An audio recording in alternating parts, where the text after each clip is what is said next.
بسم اللہ الرحمن الرحیم۔ شروع اللہ کا نام لے کر جو بڑا مہربان نہایت رحم والا ہے۔ سوال، قربانی کس جانور کی دی جائے گی؟ کیا کٹے کی قربانی کرنا کیسا ہے؟ کٹا کھل گیا، ہر سال کھلتا ہے۔ دیکھیے، کٹے کے حوالے سے یعنی بھینس کے حوالے سے علماء کا اختلاف ہے موجودہ دور میں۔ پہلے ادوار میں نہیں تھا، موجودہ دور میں علماء کا اختلاف ہے۔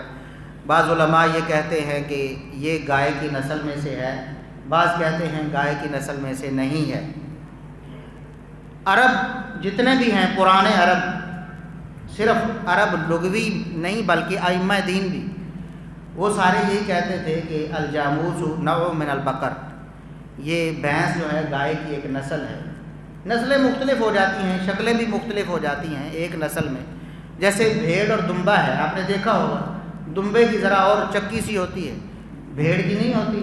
اس طرح اگر آپ دنیا کے مختلف علاقے میں چلے جائیں تو وہاں آپ کو بھیڑوں کی بہت ساری قسمیں ملیں گی، حتیٰ کہ گائیوں کی بھی بہت ساری قسمیں ملیں گی، افریقن، امریکن، ہماری سائی وال کی، اور کوئی رشین، مختلف قسم کی۔ تو یہ بھی گائے کی ایک نسل ہے۔ ہمارا جو رجحان ہے وہ اسی کے مطابق ہے، ہم نے جو کچھ سنا پڑا ہے۔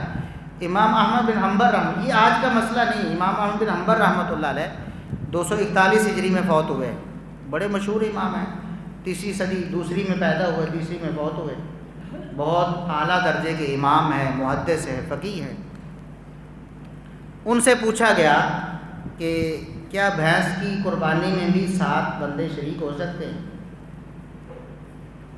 یہ سوال نہیں ہوا کہ بھینس کی قربانی ہو سکتی ہے یا نہیں ہو سکتی، پوچھا گیا کہ کیا بھینس میں بھی، یہ گائے کی دوسری نسل ہے، تو کیا اس میں بھی 7 بندے شریک ہو سکتے ہیں؟ تو انہوں نے کہا لا اعلم فیہ خلافا، میں نے آج تک اس میں کوئی اختلاف سنا ہی نہیں، اس میں بھی 7 ہی ہوں گے، گائے کی نسل جو ہے۔ تو اس لیے ہم یہی سمجھتے ہیں۔ باقی اگر کوئی بندہ یہ سمجھتا ہے کہ یہ گائے کی نسل نہیں ہے یا اس کو دلائل سمجھ نہیں آتے، وہ نہ کرے، کوئی ضروری تو نہیں ہے کہ اس نے بحث کرنی، اور جس کو سمجھ آ گئی ہے وہ بحث کی قربانی کر لے بغیر کسی شک و شبہ کے، لیکن برائے مہربانی یہ فتویٰ بازی جو ہے، فتویٰ بازی سے احتراز کرے۔ یہاں کیا ہے، میدان جنگ بن جاتا ہے، سوشل میڈیا بھی ان دنوں میں یہ مطلب کفر اسلام تک بات پہنچ جاتی ہے، فتوے لگ جاتے ہیں آپ کی قربانی نہیں ہوئی، جس نے کر لی ہے دلائل کی بنیاد پر کی ہے، انشاءاللہ اس کی قربانی بالکل صحیح ہے۔ جس کو نہیں سمجھ آتی وہ نہ کرے، اس کے لیے کون سی لازم ہے۔ قربانی کے گوشت کو کتنے حصوں میں تقسیم کیا جائے؟ یہ جو ہمارے ہاں مشہور ہے کہ قربانی کے گوشت کے 3 حصے کیے جائیں، ایسی بات قرآن و سنت سے قطعاً ثابت نہیں، بلکہ اگر ہم 3 حصے کریں گے تو بسا اوقات شریعت کی مخالفت لازم آتی۔ شریعت کا مقصود یہ ہے کہ قربانی کا گوشت مستحقین تک پہنچے۔ رسول اللہ صلی اللہ علیہ وسلم نے پہلے جب مسلمانوں میں تنگی تھی اور چند لوگ قربانی کرتے تھے، باقی لوگ قربانی نہیں کر سکتے تھے، تنگ دستی کا عالم تھا، تو آپ صلی اللہ علیہ وسلم نے منع فرما دیا کہ 3 دن سے زیادہ کوئی بندہ اپنے گھر میں قربانی کا گوشت نہ رکھے۔ 3 دن کے بعد قربانی کا گوشت کھانا حرام ہے۔ مقصد کیا تھا کہ گھر میں نہیں رکھنا، تو ظاہر تقسیم کرے گا نا، مجبوری ہے، تو غریبوں تک، مسکینوں تک، یتیموں تک، مستحقین تک پہنچے گا۔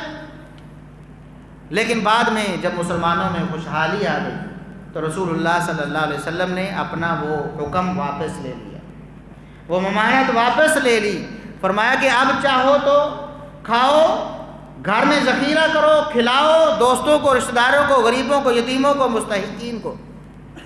آج ہم نے بھی دیکھنا ہے، اگر تو آپ کے سارے رشتہ داروں نے قربانی کی ہے، سارے علاقے نے قربانی کی ہے، کوئی غریب، کوئی یتیم، کوئی مستحق نہیں ہے، کوئی بیچارہ ایسا نہیں ہے جو سال ہر سال چھوٹا گوشت کھا ہی نہیں سکتا ہے، اس کو قربانی پہ نصیب ہوتا ہے۔